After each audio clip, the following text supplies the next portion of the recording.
कांग्रेस ने कुछ दिनों पहले चुनाव के बीच ही ऐलानिया तौर पर यह कह दिया था कि ज्ञानेश कुमार जी को जो कुछ भी करना है कर लें, चाहे वो भारतीय जनता पार्टी की वोट चोरी में जितनी मदद करना चाहे कर ले। लेकिन अगर उनको लगता है कि ये सब करके वो बच जाएंगे या फिर कि भारतीय जनता पार्टी उन्हें बचा लेगी, तो वो इस मुगालते में ना रहें, ऐसा नहीं होने जा रहा। और अब केरल में एक तरफ जहां कांग्रेस की सरकार बनने जा रही है, उसी केरल में जहां से ज्ञानेश कुमार के करियर की शुरुआत हुई थी, तो दूसरी तरफ कल की तारीख में नतीजे आने के बाद राहुल गांधी का वोट चोरी को लेकर और ज्यादा अग्रेसिव हो जाना, ये दोनों संकेत ज्ञानेश कुमार की टेंशन बढ़ाने के लिए काफी है। इसके अलावा कुछ और इंटरनल इंफॉर्मेशन जो चुनाव के बीच ही हमारे पास आई थी, वो भी आज आपसे साझा करेंगे। और बात सिर्फ और सिर्फ ज्ञानेश कुमार जी के 2006 वाले उस केस की नहीं है, जहां पर ली से बेन नाम के एक मलेशियन कॉन्ट्रैक्टर ने अपनी जान दे दी थी और आखिरी चिट्ठी में ज्ञानेश कुमार जी का नाम लिख दिया था, बल्कि उससे पहले ज्ञानेश कुमार जी और कौन कौन सी पोजीशन पर थे। मसलन एर्नाकुलम में कौन सी पोजीशन संभाल रहे थे ज्ञानेश जी, या फिर कि कोची में कौन सी पोजीशन बतौर आईएएस अफसर संभाली थी ज्ञानेश कुमार जी ने, और कितने बोझ उस समय के ज्ञानेश कुमार जी के कंधों पर हैं। और इससे भी ज्यादा चौंकाने वाली बात यह कि 2007 से पहले का सर्विस रिकॉर्ड ज्ञानेश कुमार का खोजना पब्लिक डोमेन में इतना मुश्किल क्यों है, बल्कि उनके पहले के बैच के आईएएस ऑफिसर की सर्विस हिस्ट्री इजीली आप गूगल करके निकाल सकते हो। सारी बातें जरा विस्तार से करेंगे। नमस्कार, मैं स्वप्निल और आप मुद्दा देख रहे हैं। दोस्तों, आगे बढ़ें उससे पहले वही छोटी सी अपील। मुद्दा इन दिनों एक गंभीर आर्थिक संकट से जूझ रहा है। एक तरफ जहां हमारे मेन बैंक अकाउंट्स बीते लंबे समय से फ्रीज चल रहे हैं, तो दूसरी तरफ हमारे 2.5 साल पुराने चैनल को हमसे लंबे समय तक छीन कर रखा गया था। ऐसे में डे टू डे ऑपरेशंस में मुद्दा को काफी मुश्किलों का सामना करना पड़ रहा है, क्योंकि इन वजहों से हमारे रेवेन्यू पर काफी बुरा असर पड़ा है। ऐसे में हम आपसे सहयोग की उम्मीद करते हैं। यदि आप चाहें तो स्क्रीन पर दिख रहे क्यूआर कोड या फिर के नीचे दिख रहे यूपीआई नंबर्स के जरिए मुद्दा की छोटी छोटी मदद जरूर कीजिएगा, ताकि हमारी बेबाकी यूं ही बरकरार रहे। अब आगे बढ़ते हैं और जरा समझने की कोशिश करते हैं कि ज्ञानेश कुमार की ये जो मुसीबतें हैं, ये सिर्फ एक राज्य में कांग्रेस के जीतते ही कैसे बढ़ने वाली है। दरअसल अभी तक ज्ञानेश कुमार को एक अभेद कवच मिला हुआ था। यह अभेद कवच है उस अमेंडमेंट का जो अमेंडमेंट मोदी सरकार ने किया, जिसके तहत मोदी जी की सरकार ने सीधे तौर पर एक अभेद कवच यह दे दिया देश के मुख्य चुनाव आयुक्त और बाकी चुनाव आयुक्तों को, दोनों को, यानी इन 3 लोगों को, कि अगर अपनी सर्विस के दौरान वो कोई भी फैसला लेते हैं तो उस पर ना तो कभी कोई केस दर्ज किया जा सकेगा, ना ही इन्हें कोई सजा सुनाई जा सकेगी। कुल मिलाकर इन्हें गजब की इम्यूनिटी दे दी गई। लेकिन मोदी सरकार का यह अमेंडमेंट दरअसल ज्ञानेश कुमार को अभेद सुरक्षा कवच देता है उनके उस कार्यकाल के लिए जिस दौरान वो चुनाव आयुक्त या मुख्य चुनाव आयुक्त की कुर्सी पर हैं।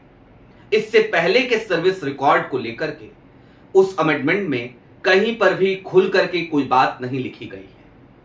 और चलिए, अगर ज्ञानेश कुमार जी को इससे बचा भी लिया जाए तो भी अब दक्षिण भारत में कांग्रेस की 3 राज्यों में सरकार है और कांग्रेस का एक्शन प्लान तैयार है। दरअसल ज्ञानेश कुमार जी की तो शुरुआत ही केरल से हुई थी। एर्नाकुलम के डिस्ट्रिक्ट मजिस्ट्रेट रहे ज्ञानेश कुमार, जिलाधिकारी रहे वहां के। कोच्चि के म्युनिसिपल कमिश्नर के पद पर भी रहे हैं ज्ञानेश कुमार। और अनियमितताओं की फाइल, जो कुछ सोर्सेज ने बताया हमें केरल कांग्रेस के, कि अनियमितताओं की फाइल तो है साहब, और वो फाइल खुल सकती है, और खुल सकती नहीं है बल्कि खुलेगी। यानी कि इधर कांग्रेस की सरकार बनेगी और उधर मुसीबतें बढ़ती हुई नजर आएंगी। ली से बेन वाला केस उस पर हमने कई बार आपसे डिस्कस किया है। आज एक बार फिर जो लोग उस वीडियो को नहीं देख पाए हैं उनके लिए आपको बता देता हूं कि ली सेबिन नाम का एक मलेशियन कॉन्ट्रैक्टर केरल में काम कर रहा था एक सरकारी प्रोजेक्ट पर, ऑल वेदर रोड पर। वो काम करता है लेकिन उसके बाद उसके ऊपर रिश्वत देने का दबाव बनाया जाता है। और ऐसे में चूंकि गवर्नमेंट की तरफ से उसे फंड नहीं मिलता, कहा जाता है रिश्वत दोगे तो फंड रिलीज करेंगे, इस तरीके के आरोप उसने लगाए। वो बड़ा परेशान हो जाता है क्योंकि वो बाकी लोगों को पेमेंट नहीं कर पाता। फिर वो अपने देश लौटता है, मलेशिया लौटता है और वहां पर एक दिन अपने घर से निकलता है, अपनी गाड़ी एक जगह पर खड़ी करता है और पेड़ के ऊपर लटक करके अपनी जान दे देता है। और अपनी जान देने से पहले वो एक चिट्ठी लिखता है। उस चिट्ठी में वो उस समय के केरल के पीडब्ल्यूडी सेक्रेटरी ज्ञानेश कुमार का नाम प्रमुखता से लिखता है। और फिर जब एक्शन होता है ना, तो सबसे पहला एक्शन ज्ञानेश कुमार जी के ऊपर ही होता है। इनको सबसे पहले इनके पोस्ट से हटा दिया जाता है, इनको संट कर दिया जाता है।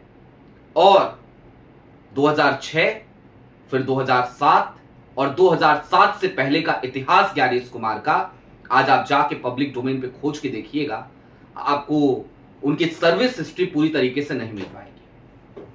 केंद्र सरकार के अंतर्गत कहां कहां काम किया वो मिल जाएगा, केरल में पीडब्ल्यूडी सेक्रेटरी थे ये भी मिल जाएगा, लेकिन इसके अलावा 2007 के आगे की सारी हिस्ट्री मिलेगी। उसके पीछे की हिस्ट्री खोजना, सर्विस हिस्ट्री खोजना ज्ञानेश कुमार का बड़ा मुश्किल है। लेकिन केरल में चूंकि सरकार कांग्रेस की बन रही है तो आप समझ सकते हैं। अब दोस्तों, राहुल गांधी के मैंने तेवरों की बात की थी, जरा वो भी समझिए। आमतौर पर जब कांग्रेस केरल जीत चुकी थी तो कांग्रेस को केरल के जश्न में शरीक हो जाना था, केरल के जश्न में राहुल गांधी को शरीक हो जाना था। राहुल गांधी को केरल की बात करनी थी और कहना था, उन्होंने वो कहा भी। 2 पोस्ट उन्होंने किए केरल की जीत को लेकर के, ये वायदा किया कि मैं जल्दी ही आऊंगा आप लोगों से मिलने, केरल के लोगों से। लेकिन इसके अलावा राहुल गांधी ने असम और बंगाल दोनों पर लगातार पोस्ट किए हैं और दोनों को लेकर के खुल करके अपनी बात रखी है और ज्यादा अग्रेसिव होते हुए नजर आए हैं वोट चोरी को लेकर के। क्योंकि असम में जिस तरीके से परिसीमन हुआ, गेरिमेंडरिंग हुई, और दूसरी तरफ पश्चिम बंगाल में जिस तरीके से एसआईआर हुआ, उसकी बदौलत किस तरीके से भारतीय जनता पार्टी को फायदा पहुंचा है वो कल की तारीख में नतीजों में हम सबको इजीली देखने को मिला था। आज की तारीख में कई लोग ये कह रहे हैं कि असम में देखिए ना, कांग्रेस के जितने उम्मीदवार जीते उनमें से 95% उम्मीदवार तो मुसलमान हैं।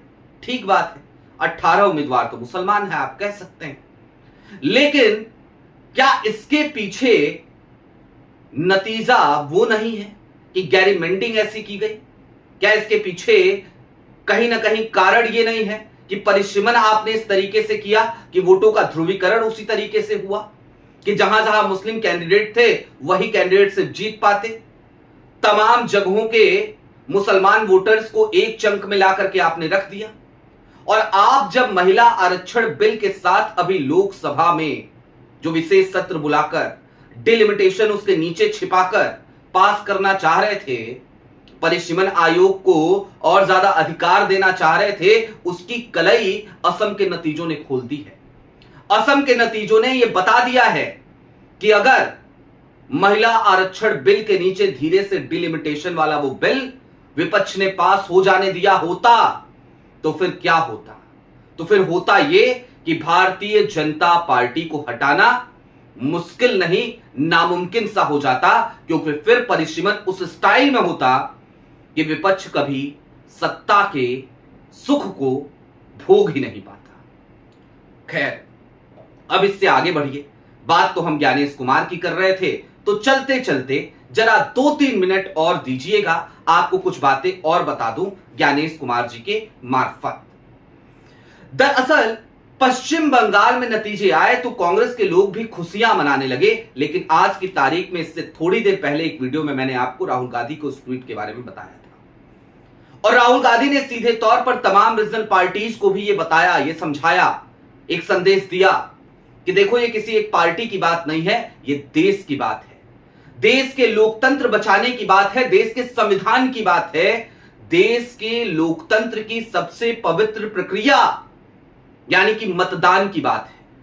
और जब जनादेश चोरी होने लगे, जब ईवीएम से ज्ञानेशादेश बाहर आने लगे और उसके बाद भारतीय जनता पार्टी के गुंडे खुल करके जिस तरीके से पश्चिम बंगाल में बीते 24 घंटे से उपद्रव मचा रहे हैं, कहीं किसी को पीटा जा रहा है, कहीं कोई कार्यालय जलाया जा रहा है, कहीं कुछ ऐसा कृत्य किया जा रहा है जिसको वीडियो में मैं बोल नहीं सकता, किसी के पोस्टर पे क्या किया जा रहा है, उस तरीके की हरकतें, तो फिर जाहिर सी बात है चिंता लोकतंत्र की करनी पड़ेगी। और आज की तारीख में रीजनल पार्टीज को राहुल गांधी के नेतृत्व में आकर के इस सिस्टम से लड़ना पड़ेगा, ज्ञानेश कुमार के सिस्टम से, क्योंकि राहुल गांधी तो लगातार लड़ रहे हैं। अगर ममता बनर्जी इस बात को पहले समझ लेती कि सबसे पहले उन्हें एकजुटता दिखानी होगी कांग्रेस के साथ, राहुल के साथ, और उनके उठाए वोट चोरी के मुद्दे को सपोर्ट करना होगा, तो शायद आज ममता बनर्जी का इतना बुरा हश्र नहीं होता जितना बुरा हश्र आज हुआ है। यहां तक कि संजय राउत ने भी आज ये बात कही कि ममता जी को चाहिए था कि वो राहुल गांधी के साथ बैठ करके बातचीत करती, उन्होंने ऐसा ना करके एक अपराध किया है। अब दोस्तों, ज्ञानेश कुमार की मुश्किलें तो तय हैं ही, लेकिन सिर्फ ज्ञानेश कुमार की मुश्किलें नहीं बढ़ेंगी। और ज्ञानेश कुमार को अगर मोदी जी जब तक हैं तब तक बचा के भी रखें, सिक्योर करके भी रखें, अमित शाह साहब भी अगर सिक्योर करके रखें, तो भी सिस्टम जो है वो सिर्फ ज्ञानेश कुमार नहीं चलाते, और इम्यूनिटी हर किसी को नहीं मिलेगी। राहुल गांधी ने अपनी प्रेस कॉन्फ्रेंस की शुरुआत कर्नाटका से की थी, तो कर्नाटका, तेलंगाना में रेवंत रेड्डी की सरकार है तो तेलंगाना, हिमाचल में सुक्खू की सरकार है तो सुक्खू की सरकार, जहां जहां वोट चोरी हुई है, एक केस भी हुआ है वोट चोरी वाली पीसी, याद है ना आपको, कर्नाटका से शुरुआत हो, तो उन हर जगहों पर अब दर्जनों की संख्या में एफआईआर दर्ज होंगे, और उन अधिकारियों को जो खुल करके इस सिस्टम का हिस्सा हैं, वोट चोरी वाले, इस अपराध में शामिल हैं, उन सबको अब कांग्रेस बख्शने के मूड में नहीं है। असम और बंगाल से कम कांग्रेस ने फिलवक्त ये सबक ले लिया है। अगर देश के बाकी क्षेत्रीय छत्रप भी कांग्रेस से ये सबक ले लें, राहुल गांधी के नेतृत्व में उस लड़ाई को आगे बढ़ाएं, तो शायद इस देश के लोकतांत्रिक ढांचे को बचाया जा सकता है, शायद लोकतंत्र की सबसे पवित्र प्रक्रिया यानी कि मतदान की आत्मा को बचाया जा सकता है, वरना तो धड़ल्ले से वोट चोरी होती रहती है। और ज्ञानेश कुमार प्रेस कॉन्फ्रेंसेस कर करके विपक्ष को कोसते रहते हैं, और विपक्ष हताश निराश नजर आता है, जैसे आज की तारीख में ममता बनर्जी नजर आ रही हैं। आपकी क्या राय है वो हमें कमेंट बॉक्स में जरूर बताइएगा। चलते चलते फिर वही अपील, चैनल पे नए हो तो सब्सक्राइब करते हुए जाइएगा, सक्षम हो तो मुद्दा की छोटी छोटी मदद जरूर कीजिएगा, ताकि हमारी बेबाकी यूं ही बरकरार रहे। बहुत शुक्रिया।